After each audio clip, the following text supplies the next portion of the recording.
The wind came down Oak Ridge Avenue the way it always came in late October.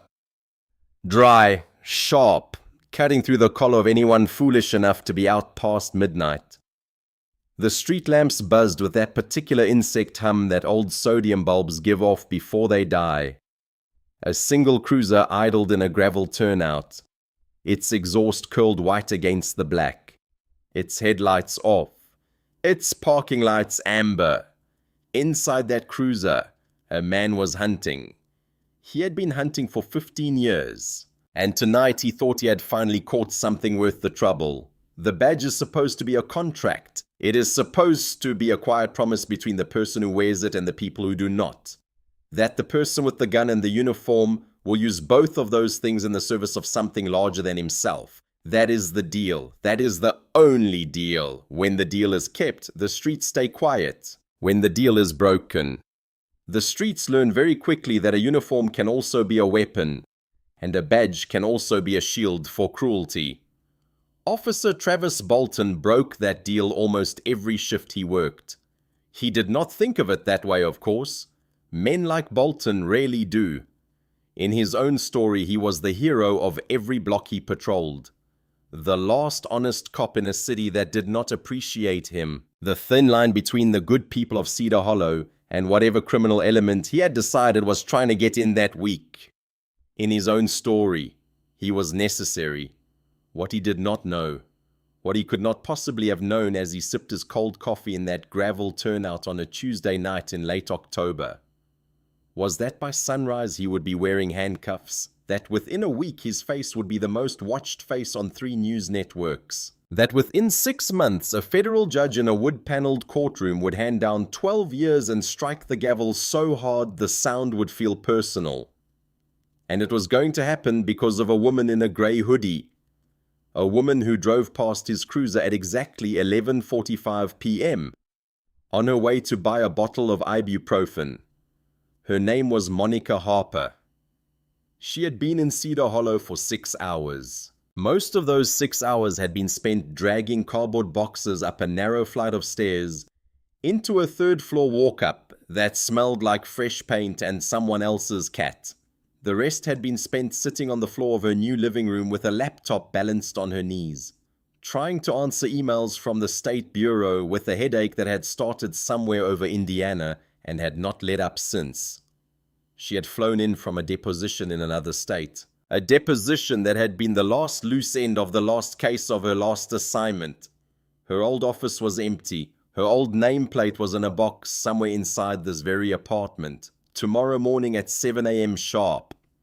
She was scheduled to walk into the 52nd precinct of the Cedar Hollow Police Department and take command of 60 officers who, according to every piece of intelligence the Bureau had handed her, did not want her there. She had not asked for the 52nd. The 52nd had been assigned to her because nobody else wanted it either. 3 months earlier, the previous captain of the precinct had been quietly pushed into early retirement, following a corruption probe that had gotten within 2 inches of producing indictments before stalling out on a technicality. 4 officers had resigned. 2 more were still under internal review. The union had circled the wagons. The rank and file had closed ranks. And the city had spent 90 days letting the precinct run itself under an acting commander who had neither the stomach nor the authority to change anything. Monica Harper had been given a mandate: fix it or close it. She had chosen to arrive in Cedar Hollow 1 full day early. Not because she wanted the extra sleep, not because she was eager to unpack. She had arrived a day early because every instinct she had developed in 14 years of internal affairs work told her that the only way to understand a precinct was to see how it behaved when it did not know it was being watched. She wanted to drive her own streets before any officer on her roster had ever seen her face. She wanted to know what her people did when they thought nobody who mattered was looking. She had not expected the answer to arrive this quickly. The apartment was too small, too warm, and too new. The headache was the worst she had had in months. She stood up from the floor, closed the laptop, and rubbed her temples with the heels of her hands. There was a 24-hour pharmacy about 3 miles away. On the other side of the neighborhood, it was 11:30 at night. It was a 10-minute errand. She pulled a grey hoodie over her head because the apartment was cold near the windows, and because she did not feel like putting on a proper coat. She grabbed the key to the rental car, picked up her wallet, and walked out the door. The wallet was not an ordinary wallet. Tucked behind her driver's license, pressed flat against the inner leather, was a silver shield engraved with the words, Captain, 52nd Precinct, State Police Bureau. She did not take it out. She did not flash it. She did not need to. Tomorrow morning the shield would be pinned to her uniform. Tonight it was just a piece of metal in a piece of leather, riding quietly in her back pocket. The rental car was not an ordinary rental car either. It looked like a standard black luxury sedan of the sort you could get from any airport kiosk. And that was the whole point. In reality, it had been leased to Monica by the Bureau's undercover fleet division, and it carried 360 degrees of high-definition camera coverage, inside and out, with audio, uploading every frame to a secure federal server in real time. She had been driving that car for almost a year. It had recorded her dry cleaner, her grocery store, her parents' driveway on Thanksgiving. It had also recorded the last 2 corrupt officers she had put in federal prison. She had no particular expectation that tonight's drive to the pharmacy would add anyone to that list. She backed out of the parking space and pointed the sedan toward the interstate side of the neighborhood. The streets of Cedar Hollow were very quiet at that hour. Leaves skittered across the asphalt. A neighbor's wind chime clinked somewhere behind a privacy fence. It was the kind of neighborhood where nothing was supposed to happen, which was exactly the kind of neighborhood where, in Monica's experience, most of the worst things did. 3 blocks from the pharmacy, she drove past a gravel turnout behind a billboard for an injury lawyer, and she did not see the cruiser parked inside it. Travis Bolton saw her. Bolton was 48. He had been on the job for 15 years, all of them at the 52nd. None of them distinguished. He had taken the sergeant's exam twice and failed. He had applied for the detective track 3 times and been passed over. The department said it was because his complaint file was thick. He said it was because the department did not recognize real police work when it walked into the room. The truth, as is usually the truth with men like Bolton, was somewhere in between, which meant it was not in his favor. He had a buzz cut that had been retreating up his skull for a decade. He wore his uniform tight. He kept his service weapon oiled and his cruiser spotless, because a man who cannot control his own career can at least control his equipment. He drank gas station coffee that had been sitting on a burner for 6 hours and considered it a point of pride. He worked the overnight shift because overnights gave him autonomy. And autonomy was what Travis Bolton valued above almost everything else. On the day shift, there were sergeants and lieutenants and citizens calling in with phones in their hands. On overnights, there was him, a rookie he could bully, and a radio he could answer or ignore. Tonight's rookie was Officer Daniel Reeves. Reeves was 24 years old, 6 months out of the academy, and he still believed most of what they had taught him. He believed the oath. He believed the Constitution. He believed that the uniform meant something you had to earn every day, not something that got handed to you and then expanded to fit whatever you wanted it to cover. He had asked to ride with Bolton because Bolton had seniority and Bolton had in theory things to teach him. 6 weeks in, Reeves had learned 3 things. He had learned which stretches of Cedar Hollow Bolton considered his personal territory. He had learned which calls Bolton took seriously and which ones he let sit on the dispatcher's desk until someone else picked them up.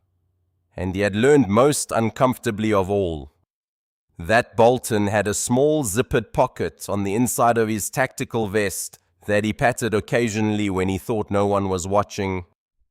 Reeves had not yet asked what was in that pocket. He was afraid he already knew.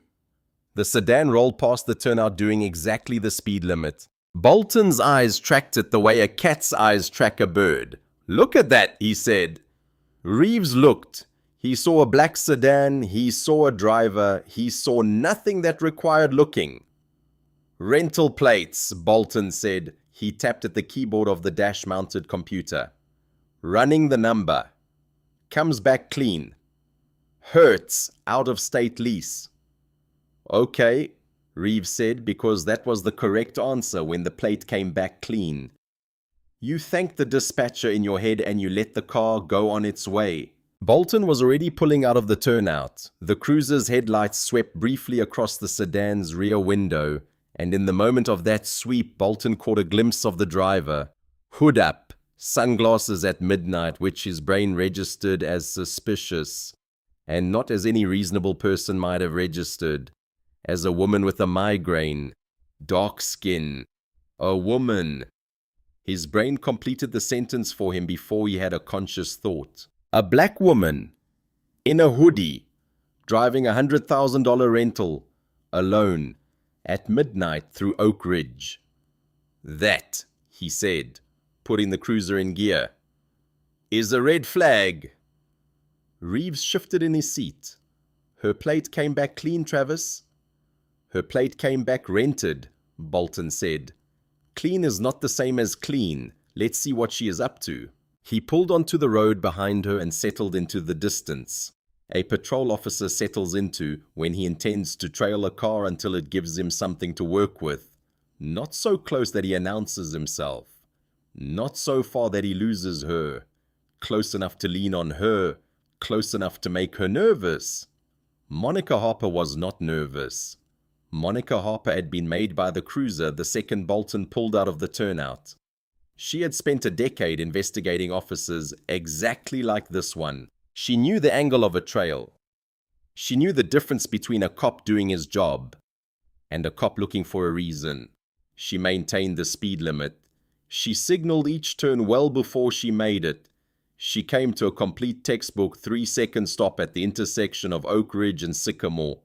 She did everything that was supposed to make a reasonable officer lose interest in her. Bolton was not a reasonable officer. Her perfection infuriated him.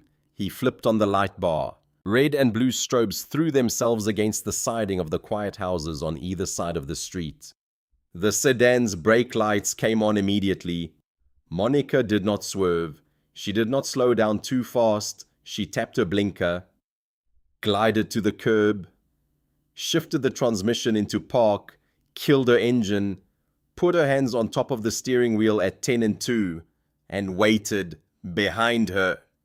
Bolton ran the plate a second time because he liked to be seen running it by his rookie. He unbuckled.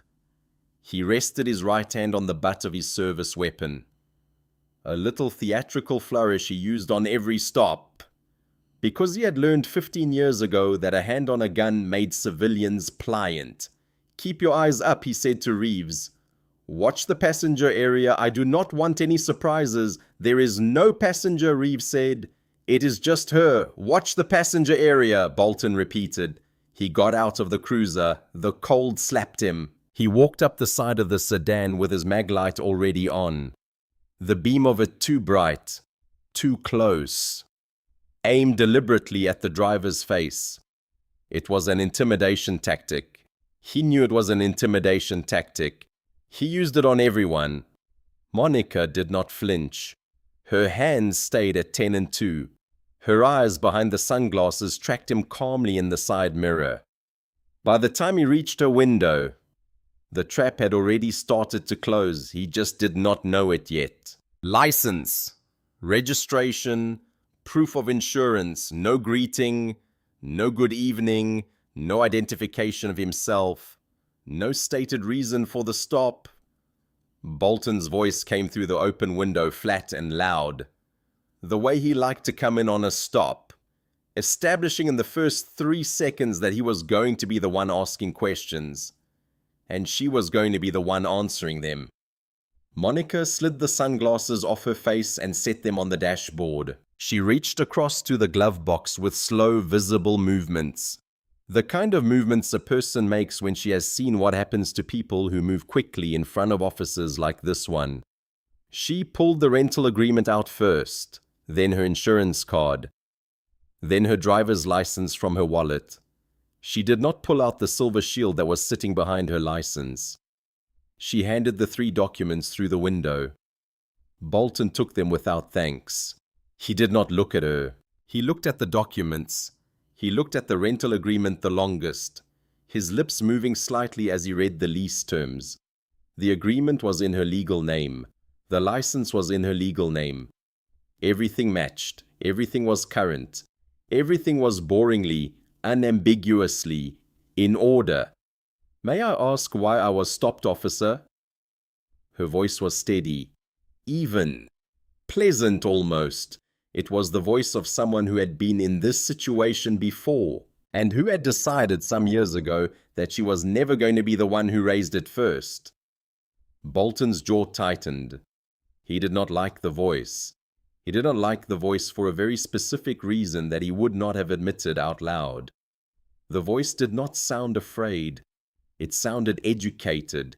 It sounded like it had been in rooms where his voice would not have been welcome, and it sounded like it knew that, and it did not care.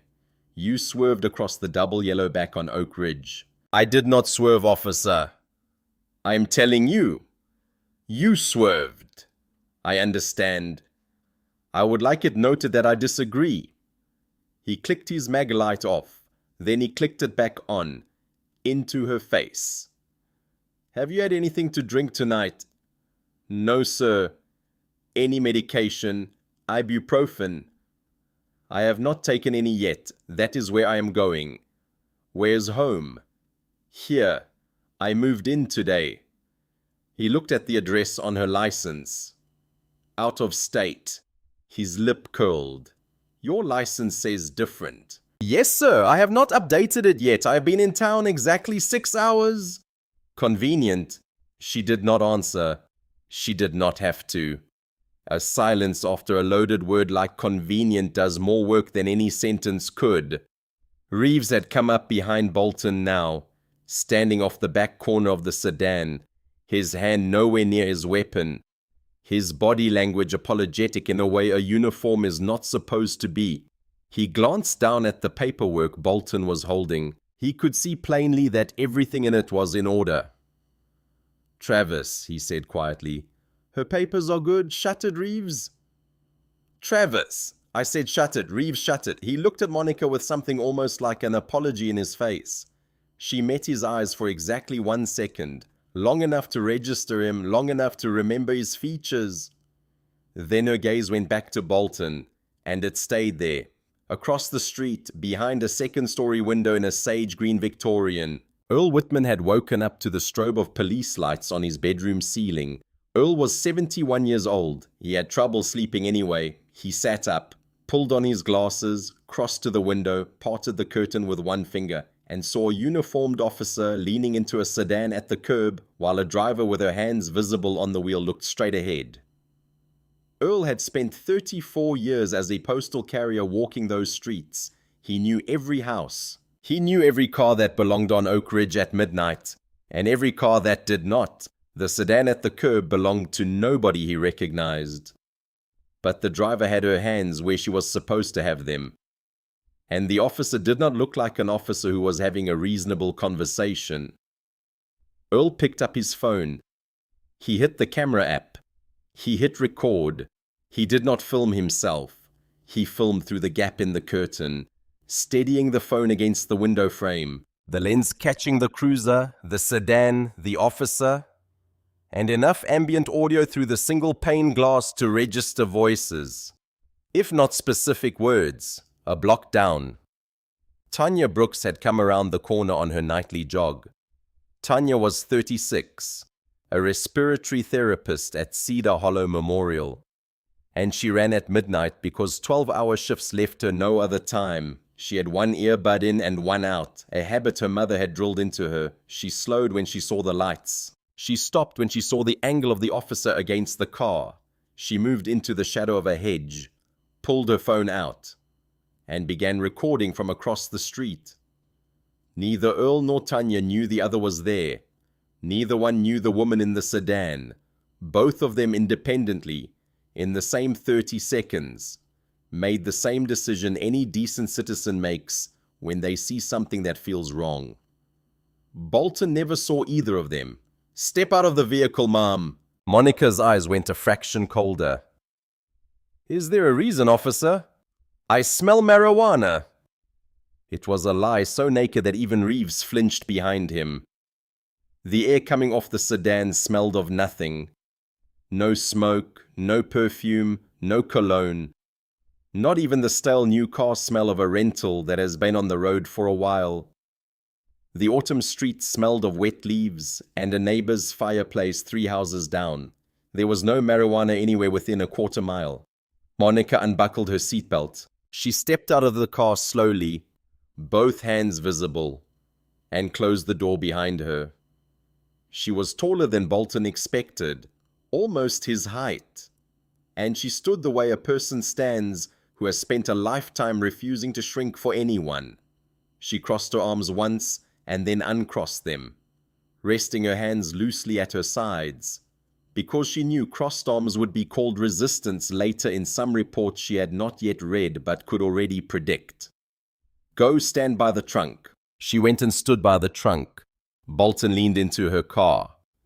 He made a show of it. He opened the center console and rifled through her sunglasses and her spare phone charger. He checked under the floor mats. He ran his hand down between the driver's seat and the transmission tunnel. He opened the glove box and pulled out the owner's manual, flipped through it, put it back upside down. He was performing a search. Because a performed search is how a man who has already decided what he is going to find justifies finding it. He found, of course, nothing. His frustration climbed. Monica had not broken. Reeves had not backed him. The car was clean. The driver was calm. Everything about the last 90 seconds had gone wrong in a way that was making the small brittle thing inside Travis Bolton start to buzz. He turned his back to both Monica and Reeves. He reached into his tactical vest. His fingers closed on the zippered inside pocket. He eased it open. Inside was a small sealed plastic baggie, no larger than a thumbnail, containing roughly a gram of white powder. He had carried that baggie for 2 years. He had replaced its contents twice. He had used variations of it in 4 previous arrests, none of which had ever been successfully challenged in court, because the kind of people he used it on were the kind of people who played out. He palmed the baggie. He bent down in the open driver's side door as if examining something under the seat. In one motion, he dropped the baggie onto the floorboard, and in the next motion, he picked it back up again, holding it up in the streetlight between his thumb and forefinger like a fisherman with a prize. "Well, well, well," he said, stepping back out of the car with a grin he could not quite keep off his face. "Looks like somebody's not just a bad driver." He held the baggie up. Tanya Brooks across the street had the phone zoomed to the maximum her camera would allow. She did not have enough resolution to see the baggie clearly, but she had enough to see Bolton stand up from the driver's seat holding something he had not walked in with. Earl Whitman up in his window had a better angle. His phone was steadier, braced against the frame. His lens caught the vest pocket being opened, the hand going in, and the hand coming out with the baggie already in it. 2 seconds of footage that a forensic analyst would later be able to expand frame by frame into the cleanest plant evidence recording a federal prosecutor could ask for. Monica looked at the baggie. Then she looked at Bolton. Then she looked at his name tag and his badge number. "Officer Bolton, badge number 4409. You are claiming you found that in my vehicle. That is exactly what I am claiming. I would like that noted on the record as well. You can note whatever you want." He pulled his handcuffs off his belt. "Turn around, hands behind your back." She turned. She put her hands behind her back. She did not argue. She did not protest. She did not scream. She allowed him to ratchet the steel closed around her wrists. And in that moment she made a decision that she had been moving toward all night, but had not quite committed to until the metal clicked. She was going to let him do every single thing he was going to do. She was going to let him write the report. She was going to let him book her. She was going to let him put her in the cell. She was going to let the lie travel all the way up the paperwork pipeline until it reached the desk of the captain of the 52nd precinct, which was currently at 11:52 p.m. empty, because in the morning, the captain of the 52nd precinct was going to walk in and read that report herself. "You have the right to remain silent." She did not speak. She had already been silent for most of the conversation. He marched her to the rear of the cruiser. He put one hand on her head and guided her into the back seat with more force than was required. A little shove, a little flex, a little show of dominance for the benefit of the rookie. He slammed the door. As the door closed, Monica caught Reeves' eyes one more time through the cruiser's window. She did not say anything. She did not need to. Her look said, "You saw what he did." And Reeves' look, for the first time all night, said, "I know." Bolton climbed back into the driver's seat. He slammed his own door. "See that, rookie?" he said, putting the cruiser in gear. "That is how you trust your gut." Reeves did not answer. "I asked you a question." "Yeah," Reeves said. "I saw." Bolton pulled away from the curb. Across the street, Earl Whitman stopped recording, sat down on the edge of his bed with the phone in his hand, and stared at it for a long time. He was still awake an hour later, a block back.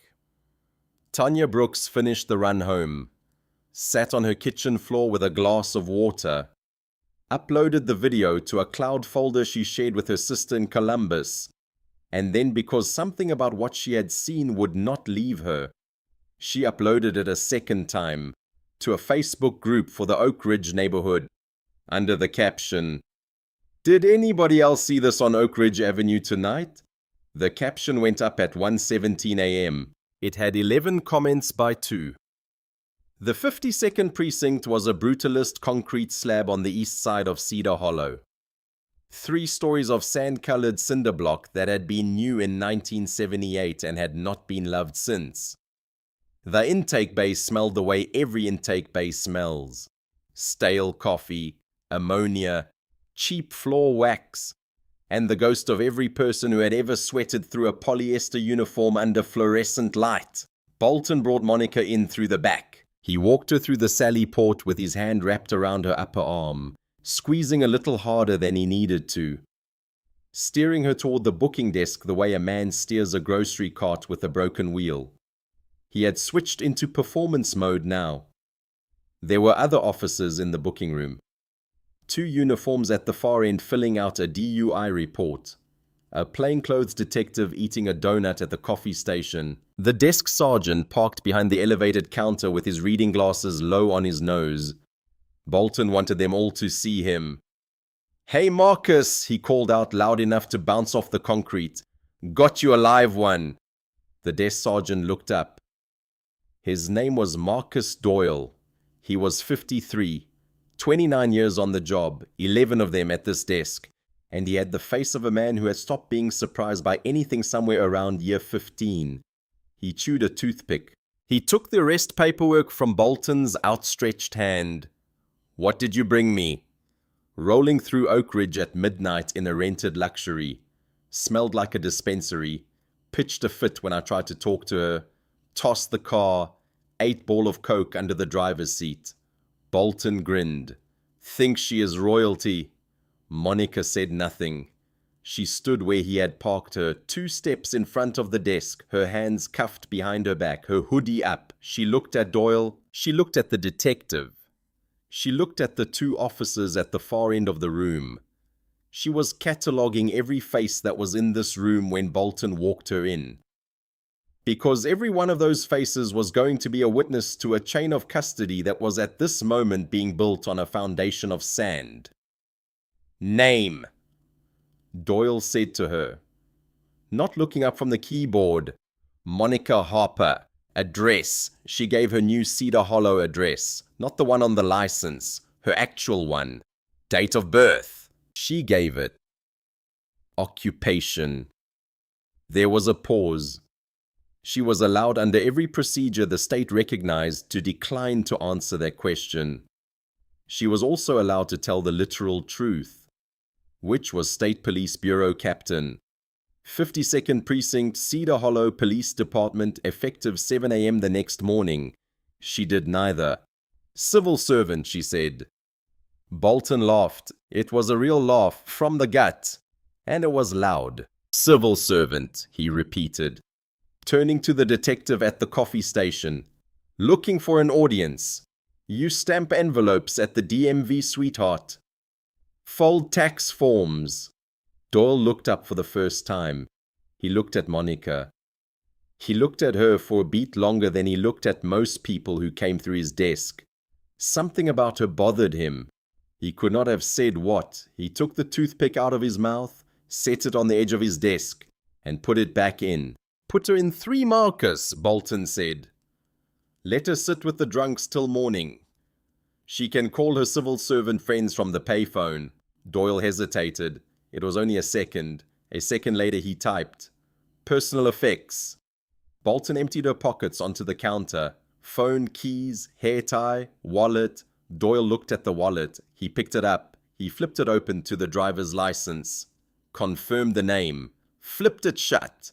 He did not flip to the next pocket. If he had, he would have seen the silver shield behind it. He bagged the wallet. He sealed the bag. He tagged it. He slid it into the property locker. The shield went with it. In the corridor behind the booking desk, the heavy iron door of cell 3 groaned open. Bolton walked her down the hall personally. He wanted to be the one who closed the door. He put his hand on the back of her neck and pushed her through the threshold harder than any procedure allowed. And when she stumbled slightly on the concrete, he laughed again. Enjoy your stay, sweetheart. Get some sleep. You're going to need it. She turned to face him through the bars. Her voice was very soft. Officer Bolton, she said, I will not be needing much sleep, but you are going to want to start calling every union rep you have ever met. Starting tonight. He rolled his eyes and walked away. His boots echoed down the concrete corridor until the sound faded, and the fluorescent hum of the cell took over. She walked to the concrete bench at the back of the cell. She sat down. She did not lean back. She did not close her eyes. She looked straight ahead at the opposite wall, and she began in her head to draft the first of the 3 letters she was going to write in the next 48 hours. The first letter was to the Deputy Chief. The second letter was to the United States Attorney's Office, Civil Rights Division, Columbus Field Office. The third letter was to the Union President. She had written versions of all 3 letters before. She had never written any of them about an officer who had framed her personally. This was going to be a new experience for her. And she found, sitting on the concrete bench under the fluorescent hum, that she was not as calm about it as she had trained herself to appear. Her hands behind her back where the cuffs had been were trembling faintly, not from fear, not from cold, from a slow banked fury that had been building for about 6 hours and had not yet been given anywhere to go. She let the fury sit. She did not feed it. She did not fight it. She simply observed it, the way she had learned to observe a hostile witness. And after a little while it settled to a low, even glow behind her sternum, and stayed there, waiting to be useful, back at his desk. Bolton poured himself a fresh cup of coffee from the pot that had been brewed at 10 p.m. He sat down in front of his terminal. He cracked his knuckles. Then he wrote the report. It was a masterpiece of its kind, which is to say it was entirely fiction. Executed with the fluid confidence of a man who has written many reports like it before and has never been caught. He described a swerve across the double yellow line at the 2300 block of Oak Ridge Avenue that had not occurred.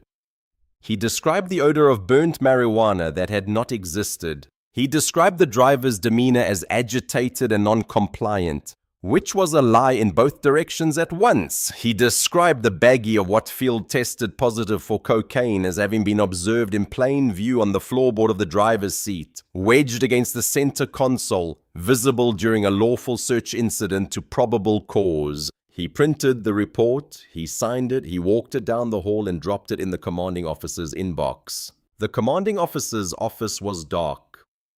There was a nameplate on the desk that had been placed there that afternoon by the deputy chief's assistant.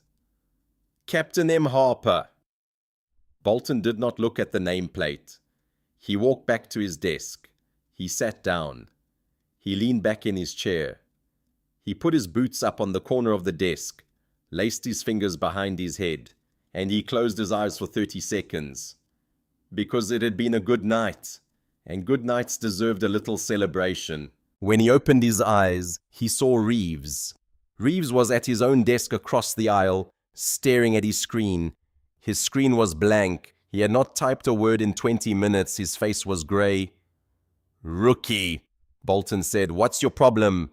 "Nothing." "You got something to say?" "No." "Then say nothing." Reeves said nothing. He kept saying nothing for the next 2 hours. He sat at his desk, he stared at his screen, and every few minutes he glanced at the corridor that led to the cell block. And he wondered if he was going to be able to look at himself in the mirror tomorrow morning. At 2:15 a.m. his phone buzzed. It was his girlfriend checking in. He did not answer.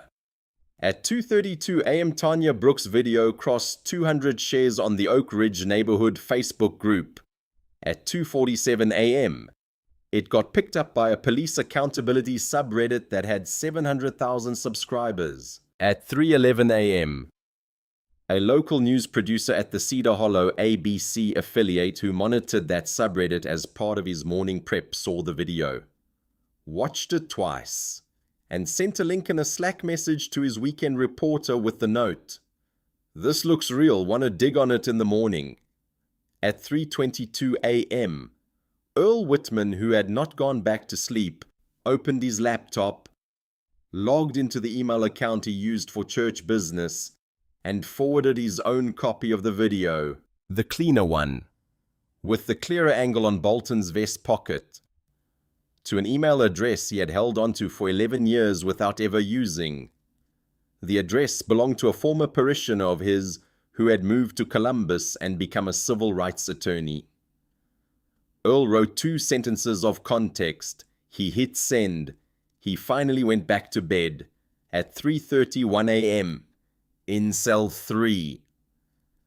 Monica Harper closed her eyes for the first time all night, not to sleep, but to run through one more time the list of things that were about to happen in the next 4 hours and the order in which she was going to let them happen. She did not need a phone call, she did not need a lawyer, she did not need to flash a shield. She needed Travis Bolton to commit in writing to every single lie he had told her, so that when the trap closed, it would close on all of them at once. The trap was closing.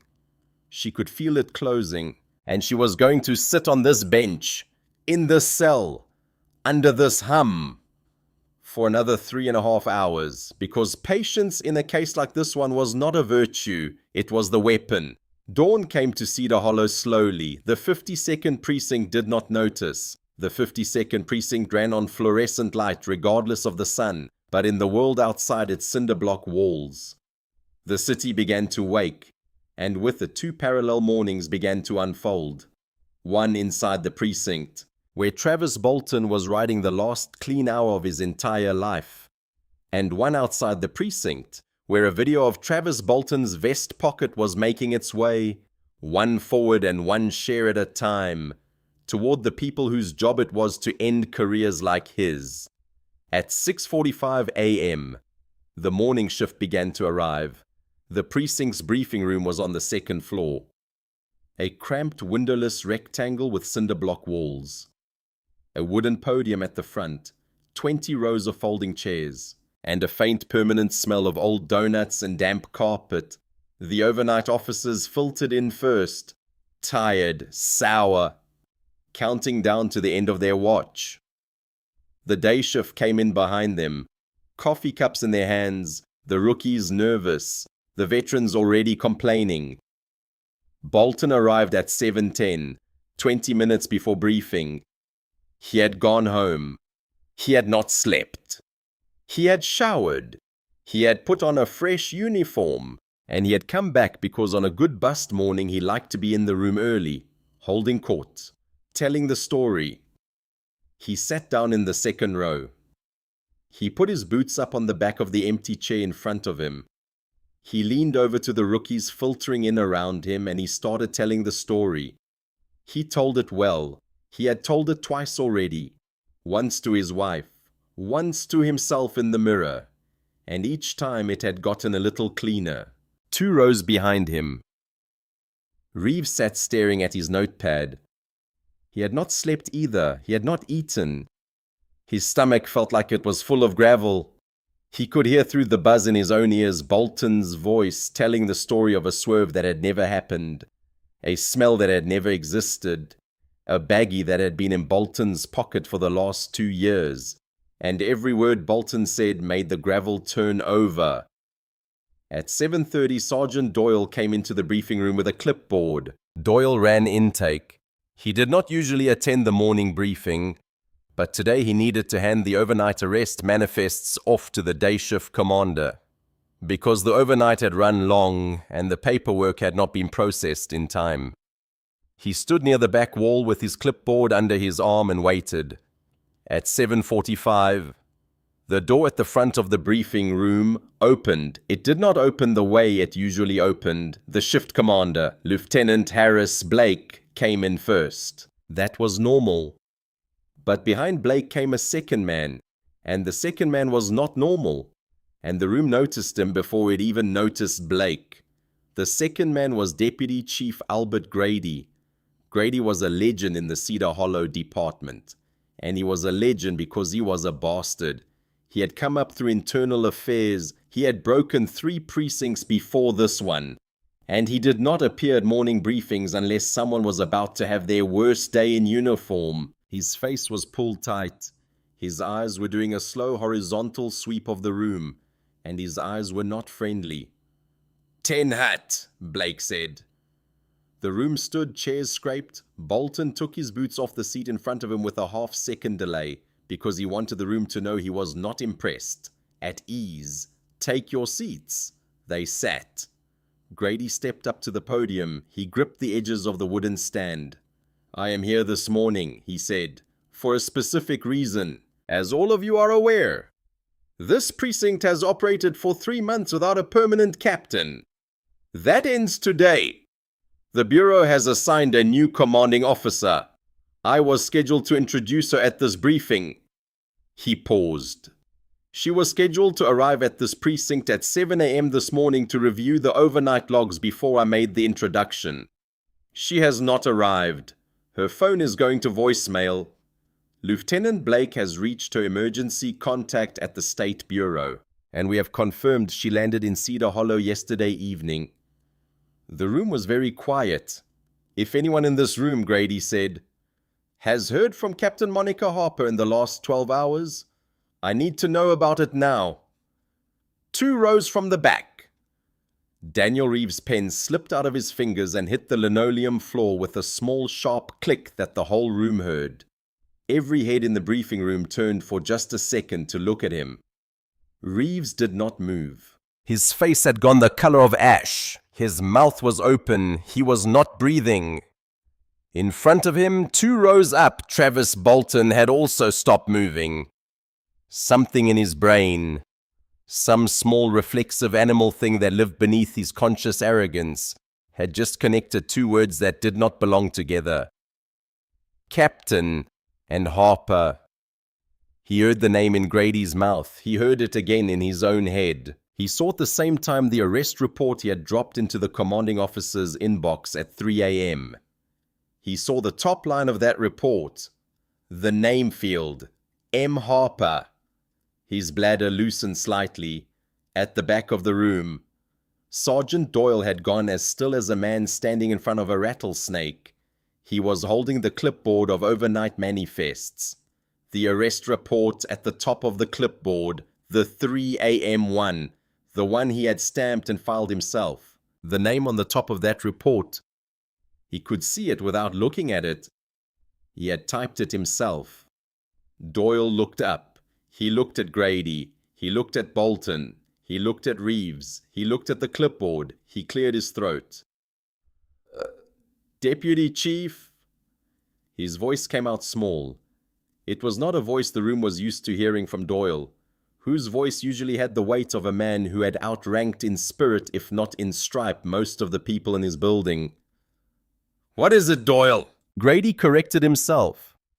He had known Doyle for 20 years. He was never wrong about names. The slip told the room something about the temperature in Grady's chest right now. Sir.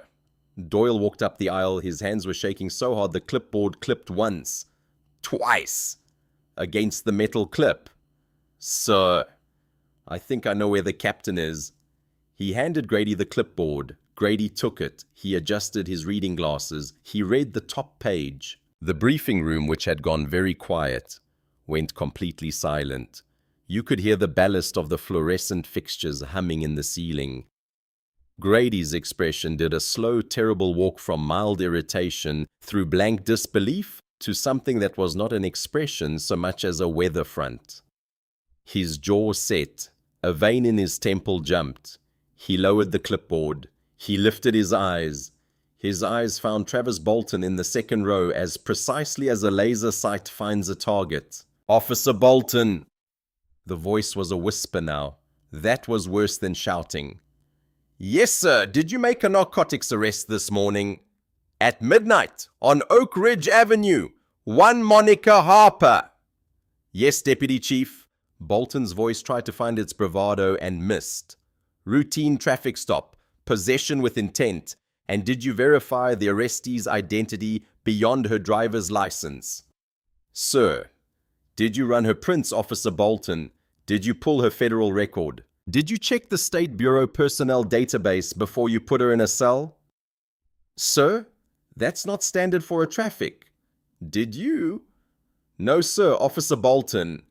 Grady's voice was still very quiet. You did not arrest a drug dealer last night. You arrested Captain Monica Harper, your new commanding officer. The briefing room made a sound. It was not a sound of words. It was the sound 50 people make when they all inhale at once and none of them exhales. Chairs creaked. A cup of coffee tipped over on someone's lap. A rookie near the back said an obscenity out loud without realizing he had said it. Somebody laughed. A short, broken, disbelieving laugh. The kind that comes out before a person has decided whether what they just heard is real. Bolton's face did a thing that faces do not usually do. The color went out of it from the top down, draining through his forehead, his cheeks, his jaw, leaving him the pale yellow of old paper. His mouth fell open. His boots on the floor now, flattened. His hands laced a minute ago behind his head, came down onto his thighs and stayed there like they were not sure what to do. That, he said. That's impossible. Grady did not answer him. She was in a hoodie, Bolton said. She was driving a rental. She did not identify herself. She did not. She should not have to identify herself, Grady said. To avoid being framed by her own officers. Lieutenant Blake, get the keys to the holding cells, now. Blake moved. He moved faster than the room had ever seen Blake move. He left through the front door at nearly a run. Grady turned to Bolton. Get up, officer. You are walking with me. Bolton got up. His legs did not want to hold him. He held onto the seat in front of him for a second until he had them under control. Grady watched him do it and did not help him. Reeves got up without being told. He stood in the aisle. He did not look at Bolton. He looked at Grady, Deputy Chief, son. I need to say something. You are going to say it, Grady said. And you are going to say it in front of her. Walk. They walked. The march down the corridor from the briefing room to the holding cells was one of the longest walks any of them had ever taken. The corridor was bleak and grey.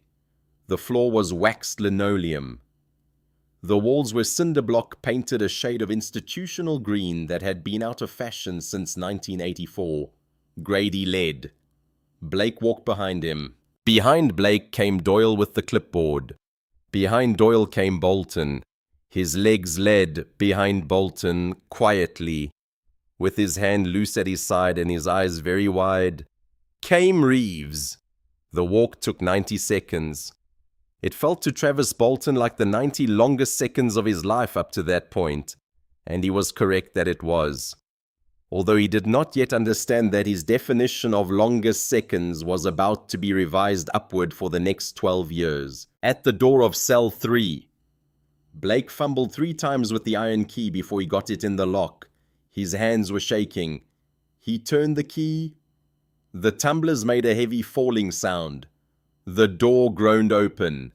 Monica Harper was sitting on the concrete bench exactly where she had been all night. She stood. She stood smoothly, like a person getting out of a chair at a meeting, not like a person getting off the bench of a jail cell. She adjusted the cuffs of her grey hoodie. She ran one hand briefly through her hair. She looked for a woman who had spent 7 hours in a holding cell with a broken radiator and 2 drunks. Impossibly composed, she stepped out of the cell. "Deputy Chief Grady," she said, "I apologize for missing the morning briefing. I was unavoidably detained." Grady's face did something complicated. It was the face of a man watching an airplane landing without landing gear. Against all probability. Perfectly. "Captain Harper, on behalf of the Cedar Hollow Police Department, let's not do this here, Albert." "Yes." "Ma'am." She looked past him. Past Blake. Past Doyle. She looked at Travis Bolton. She did not speak to him yet. She just looked at him. And in that look, for the first time all night, Bolton understood exactly how badly he had miscalculated. His knees did not buckle. His bladder did not fail. But somewhere in his chest, a small animal that had lived there for 48 years lay down and covered its eyes. Monica turned back to Grady. "My personal effects." "Yes, Captain. My sidearm, my shield, my phone, and my wallet." "Yes, Captain." "Then I want every officer in this precinct in the bullpen in 10 minutes. No exceptions. Nobody leaves the building." "Yes, Captain." She stepped past them without touching any of them. She walked back down the corridor toward the property room, her hoodie still up, her hands still at her sides. And every officer she passed in that corridor stepped aside for her without being told. Bolton did not move. He stood in front of the open cell door and looked at the concrete bench where 30 seconds earlier his new captain had been sitting. Behind him, Reeves finally spoke. He spoke so quietly that only Bolton heard him. "She told you, Travis." "What?" "She told you were going to need a union rep." Bolton did not answer. He could not have answered. Ahead of him, down the corridor, the woman in the grey hoodie was reaching the property room, and the silver shield in her wallet was about to meet the light of day for the first time in about 7 hours. The bullpen of the 52nd precinct held 60 desks, a wall of file cabinets, a coffee station nobody had cleaned in 2 weeks, 2 bulletin boards layered over with outdated memos, and a large television bracketed to the wall that was usually tuned to local news on mute. 10 minutes after the cell door opened, every one of those 60 desks had a person standing at it. They stood at attention. Not because anyone had ordered them to, because when a person who has been locked in a cell walks into a room as the commanding officer, and when that commanding officer is carrying her own silver shield openly on her belt, and when she is followed by the deputy chief who has just personally ordered the assembly, nobody has to tell you to stand. Monica walked to the front of the bullpen. She had traded nothing else. She was still in the grey hoodie. She still had the jeans. She had not changed. She had not washed. She had not even finished the cup of water somebody had handed her on the way up. The only thing that had changed about her was the shield on her belt and the service weapon now holstered at her hip. and a small folded square of paper she was carrying loose in her left hand. The shield caught the overhead fluorescent light when she turned to face the room. "My name," she said, "is Captain Monica Harper. As most of you became aware about 11 minutes ago, I am the new commanding officer of the 52nd Precinct. As of 7 a.m. this morning, that is my name on the door of the office at the end of this hallway." She paused. She let the room look at her. "When I accepted command of this precinct," she said, "I was briefed extensively by the State Bureau and by the Internal Affairs Division of this department on the reputation of the 52nd. I was told there was a culture in this building, a culture of impunity, a culture in which certain officers had come to believe that the uniform was a private license rather than a public trust." She paced once slowly in front of the first row of desks. "I was told," she said, "that I should not expect cooperation when I arrived. I was told that information would be slow, that the blue wall would be high, that if I wanted to know what my precinct actually looked like, I would have to see it for myself." She stopped. "So I arrived in Cedar Hollow yesterday morning. I spent the day unpacking. Last night at approximately 11:45 p.m., I left my apartment to purchase over-the-counter medication at a 24-hour pharmacy on the edge of this precinct's patrol sector. I was driving a vehicle leased through the State Bureau's undercover fleet. I was wearing the clothes I'm wearing now. I was alone." She lifted the folded square of paper in her left hand. "At the intersection of Oak Ridge Avenue and Sycamore, I was stopped by Officer Travis Bolton, badge number 4409, of this precinct, riding with Officer Daniel Reeves, badge number 5112, a rookie under Officer Bolton's training. Bolton was in the third row. He had been steered there by Blake. He was not standing at attention anymore, because his body would not quite do it. He was leaning just slightly against the front of his desk. His face was still the color of old paper. Sweat had started to bead at his collar. Officer Bolton," Monica continued, "cited me for a traffic violation that did not occur when I was polite and compliant. He claimed to smell marijuana, a substance which, as any person with a functioning sense of smell could have confirmed, was not present in my vehicle or anywhere near it. He ordered me out of the car. He conducted a search that yielded nothing at that point, having found no justification for the stop, no basis for the search, and no evidence of any crime." Officer Bolton reached into the inside pocket of his tactical vest, removed a small baggie of a white powdery substance, entered the driver compartment of my vehicle, dropped the baggie on the floorboard, and then, in a performance for his own partner's benefit, picked it up and announced that he had discovered it. She lifted the folded paper higher. "This," she said, "is the report Officer Bolton filed at approximately 3 a.m. this morning. It was in my inbox when I arrived at this precinct. It describes a swerve that did not happen, an odor that did not exist, a search that was unlawful, and a discovery that was fabricated. It is signed. It is on the record. It is a felony." The room was making the silence that rooms make when everyone is holding their breath together. "Planting evidence," she said, "is the cardinal sin of this profession. Every person in this room knows that. Every person in this room took an oath that made that clear. I have seen the inside of this department for exactly 12 hours. In those 12 hours, I was targeted for the color of my skin, searched without cause, framed with narcotics, and locked in a cell in my own precinct. I was fed into a paperwork chain that depended at every single step on other officers looking the other way." She walked to the wall where the television was mounted. She pointed the remote. "What I'm going to play for you now," she said, "is footage from the internal camera system of my vehicle." The vehicle was equipped with 360 degrees of high-definition audio and video coverage, uploading in real time to a secure federal server. Officer Bolton was not aware of this. Neither was anyone else. The television came to life. What the room saw next was by general agreement afterward. The worst 90 seconds of police footage anyone in the 52nd precinct had ever watched. And several of them had worked narcotics. The angle was a dashboard cam that had been supplemented by a second pinhole camera mounted in the ceiling console, giving the footage a wide shot and a tight shot simultaneously. The night vision was clean, the audio was clean, there was no ambiguity.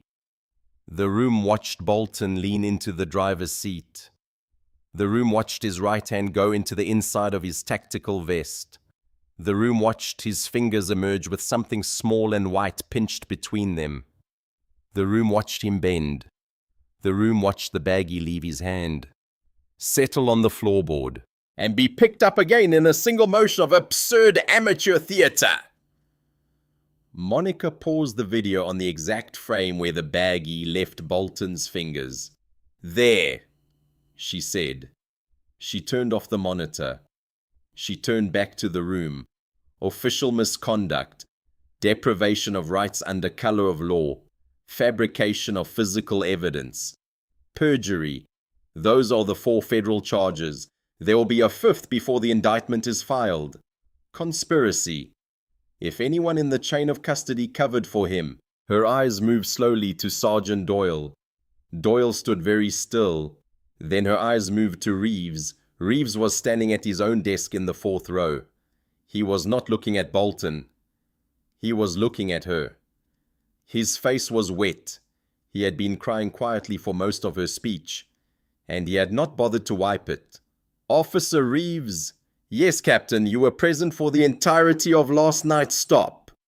"Yes, Captain, I am giving you one opportunity, in front of every officer in this building, to tell me what you saw." "I know what the video shows." "I'm asking what you saw with your own eyes. Standing where you were standing, in front of Reeves, 2 rows forward." Bolton finally moved.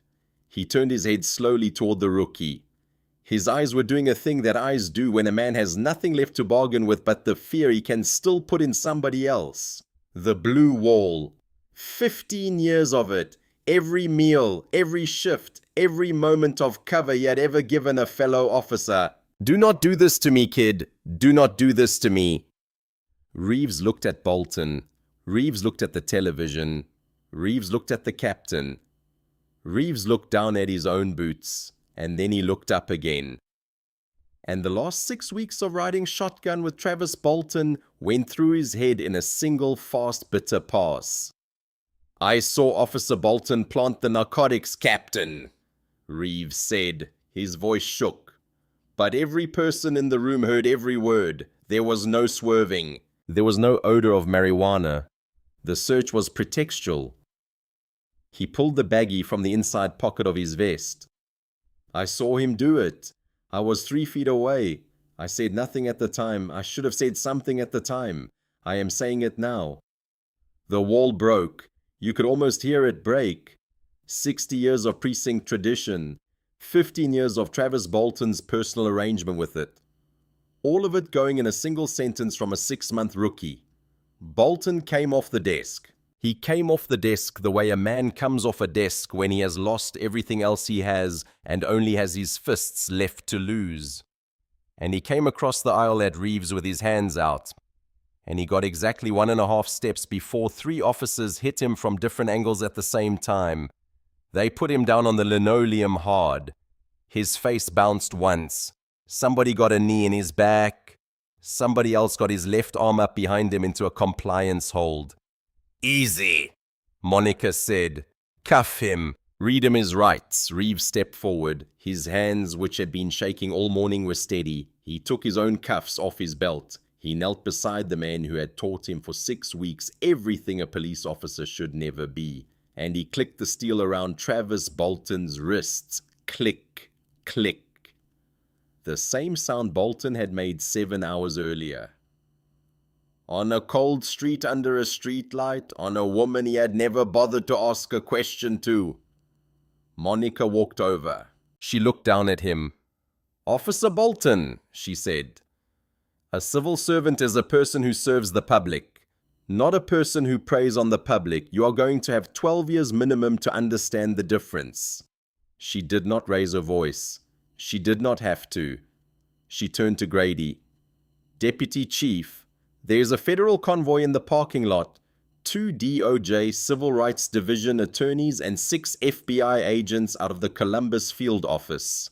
I requested them from the airport yesterday evening. Pending the outcome of my first patrol through this precinct, they have a warrant for Officer Bolton. They also have a subpoena for his locker, his cruiser, his personal phone, and his desktop. Grady's face did not move, but something behind his eyes did. They are here now. They pulled in at 1047 Albert. They've been waiting very politely. Jesus, Monica, federal investigators do not mind waiting Albert. They get paid for it. She turned back to the bullpen. This precinct, she said, is now a cooperating witness in a federal investigation. Every officer in this room is going to sit down at his or her desk. Every officer is going to stay where they are. Nobody leaves the building without my permission. Deputy Chief Grady's permission, or the permission of the special agent in charge who is about to walk through that door. Is that understood? 60 voices answered yes, Captain, at slightly staggered intervals. She nodded once. She walked out of the bullpen to meet the federal convoy. On the television on the wall, which had gone back to local news on mute at some point, a morning anchor was reading a headline off a teleprompter. Above her shoulder, a graphic said, "Breaking. Viral video raises questions over Cedar Hollow traffic stop." The anchor's mouth was moving. The video playing behind her was Tanya Brooks' phone footage, slightly pixelated, time-stamped at 11:50 the night before. Nobody in the bullpen noticed the television. They would notice it, all of them, within the hour by noon. The dashcam footage from Monica's rental had made its way from the State Bureau's servers to the Department of Justice, to the Cedar Hollow ABC affiliate, to every major network in the country. By 3 in the afternoon, the ABC anchor was comparing the civilian footage, Earl Whitman's and Tanya Brooks, to the in-car footage, frame for frame. By 6 in the evening, the Cedar Hollow Police Union had issued a terse statement that it was monitoring the situation. By 9, the union had withdrawn legal support for Officer Travis Bolton. By 10:30, Bolton's wife, who had seen the footage with her sister in the living room of their split level on the other side of town, was not answering his calls from the federal holding facility. By the next morning, Sergeant Marcus Doyle had been placed on administrative suspension pending review of his failure to run a federal records check on a subject booked into his own precinct. By the end of that week, 2 other officers from the 52nd had been subpoenaed as federal witnesses, and both of them, faced with the prospect of their own indictment, had agreed to cooperate. 6 months after the traffic stop, on a Tuesday morning in late April, the United States District Court for the Southern District of Ohio called the case of United States of America versus Travis A. Bolton.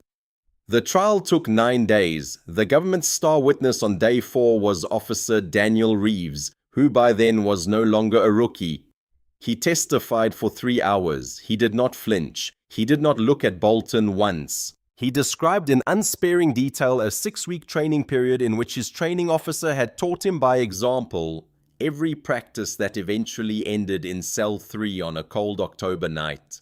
He described the drop piece. He described the speech about the blue wall. He described the night of the stop, from the moment the sedan had rolled past the gravel turnout to the moment he had heard a silver shield clip onto a hoodie belt. The defense did not lay a glove on him. On day 6, the dashcam footage from Monica's rental was played for the jury uncut, at full resolution, with the audio at a volume you could feel in the wooden pew of the gallery. The jury watched it in complete silence. One juror put her hand over her mouth at the frame where the baggie left Bolton's vest pocket. A second juror closed his eyes. On day 9, the jury deliberated for 2 hours and 40 minutes. They came back with guilty verdicts on all 4 federal counts. The judge, a woman who had been on the bench for 18 years and who had presided over 31 civil rights prosecutions of police officers across her career, sentenced Travis Bolton to 12 years in federal custody. He would serve his time in protective segregation, locked down 23 hours a day, in a federal facility in West Virginia. He would not be eligible for parole for 8 years. He would never wear a uniform again. He would never hold a law enforcement certification again. He would never carry a firearm legally again for the rest of his life. When the sentence came down, Bolton did not cry. He just stood there. His lawyer's hand was on his elbow. His wife was not in the gallery. His union representative was not in the gallery. His partner Reeves was not in the gallery. Reeves was on patrol that morning back in Cedar Hollow, in a new cruiser with a new training officer. Monica Harper was in the gallery. She was in the second row, in uniform, her silver shield visible on her belt. She did not smile when the sentence was read. She did not look at Bolton. She looked at the federal judge, and she nodded once. The small nod of a professional acknowledging another professional. And then she stood up, and she walked out of the courtroom into the corridor, and she went back to work. 6 months after the trial, the briefing room of the 52nd precinct looked almost the same. The cinder block walls were the same. The folding chairs were the same. The wooden podium at the front of the room had been refinished, because a rookie had spilled coffee on it in March. But that was the only physical change. What had changed was not in the walls. It was in the room. Over the podium, a new framed notice had been mounted. It was not large. It was not ornate. It said in plain black type on white paper, the Harper Protocol, every stop recorded, every search logged, every complaint reviewed by an independent board. Cedar Hollow PD, 52nd Precinct. Monica Harper stood at the podium on a Tuesday morning in late October. Exactly 1 year after a cold night on Oak Ridge Avenue. Her shield was on her belt. Her uniform was pressed. She had 60 officers in the chairs in front of her, and 60 pairs of eyes were paying attention in a way that 60 pairs of eyes at the 52nd had never paid attention to anything a year earlier. Not because they were afraid of her, because they had slowly and together over 12 long months come to understand what she was doing, and they had come to want to be part of it. At the back of the room, a newly promoted Sergeant Daniel Reeves poured himself a cup of coffee. He caught her eye over the rim of the cup. He gave her a small, steady nod. She nodded back, the smallest nod in the world, and turned back to the briefing, and began the morning the way she began every morning, with the list of overnight reports, and the names of the people her officers had encountered, and the protocol by which in this precinct those encounters would be handled. Somewhere in a federal penitentiary in West Virginia, a man in a tan jumpsuit was sweeping a concrete floor in the common area of a protective segregation unit. He had lost 40 pounds, his buzz cut had gone white. He did not speak to the other inmates, and the other inmates did not speak to him. On the wall of the common room, a small television was playing the morning news on mute. He did not look at it. He had stopped looking at television several months earlier. The streets of Cedar Hollow were quieter now. Not because crime had gone away. Crime never goes away. But because on the east side of the city, in the 52nd precinct, the contract between the badge and the people it served had finally, after many years of being broken, been put back together. It would be broken again eventually. All contracts are. But it would not be broken by Travis Bolton. And it would not be broken easily. And in Oak Ridge, and on Sycamore, and in every neighborhood his cruiser had ever patrolled, people who had learned not to trust a pair of headlights in the rearview mirror were slowly beginning to learn to trust them again. A badge is a contract, not a crown. In the 52nd precinct of the Cedar Hollow Police Department, on the east side of the middle American city that nobody outside the Midwest had ever heard of, the contract at last was holding. If this story moved you, if you believe that justice belongs to everyone who wears the uniform and everyone who does not, please take a moment to subscribe our channel. so you never miss the next one. Share this with someone who needs to hear it, because patterns only change when people refuse to look away. And because the next Monica Harper is out there right now, quietly, in a hoodie, on her way to a pharmacy, and the next Travis Bolton is about to make the worst decision of his life.